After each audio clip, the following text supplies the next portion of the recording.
ভারতের শিক্ষার্থীদের চলমান আন্দোলনের প্রতি সমর্থন জানিয়েছেন বলিউড সুপারস্টার সালমান খান। তিনি বলেছেন, প্রশ্ন ফাঁসের মতো গুরুতর সমস্যা নিয়ে শিক্ষার্থীদের যেভাবে শান্তিপূর্ণভাবে ঐক্যবদ্ধ হয়েছে তা প্রশংসার যোগ্য।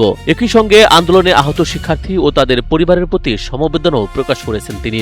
বুধবার সামাজিক যোগাযোগ মাধ্যমে দেওয়া এক পোস্টে সালমান খান লেখেন, এটি ছিল একটি শান্তিপূর্ণ আন্দোলন, কিন্তু এটি সহিংসতায় রূপ নেওয়ায় খুবই খারাপ লাগছে। আহত শিক্ষার্থী ও তাদের পরিবারের প্রতি আন্তরিক সমবেদনা।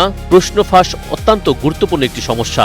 দেশের শিক্ষার্থীরা উন্নত শিক্ষা ব্যবস্থার দাবিতে একসঙ্গে দাঁড়িয়েছে, এটি দেখে আমি আনন্দিত। তাদের পাশে অভিভাবকরাও আছেন। তিনি আরো বলেন, শিক্ষার্থীদের এই অবস্থান তাদের নিষ্ঠা, আন্তরিকতা, কঠোর পরিশ্রম করে ভবিষ্যৎ গড়ার ইচ্ছারই প্রতিফলন। এই সমস্যাটি সম্পূর্ণভাবে শিক্ষার্থীদের এবং শিক্ষা ব্যবস্থার মধ্যকার, তাই এর মধ্যে কোনো রকম রাজনীতি আসা উচিত নয়। তার মতে, এই আন্দোলনকে নিজেদের স্বার্থে হাইজ্যাক করা উচিত নয় রাজনৈতিক দলগুলোর। সরকার দ্রুতই শিক্ষার্থীদের ন্যায্য দাবিগুলো মেনে নিয়ে উপযুক্ত পদক্ষেপ গ্রহণ করবেন বলেও দৃঢ় বিশ্বাস তার। গত কয়েকদিনে হৃতিক রোশন, দিলজিৎ দোসাং, নাসিরুদ্দিন শাহ, সোনাক্ষী সিনহা, শাবানা আজমি, প্রকাশ রাজ সহ আরো অনেক তারকাও শিক্ষার্থীদের আন্দোলনের প্রতি সমর্থন জানিয়েছেন। এনায়েত রাজীব, এনপিবি।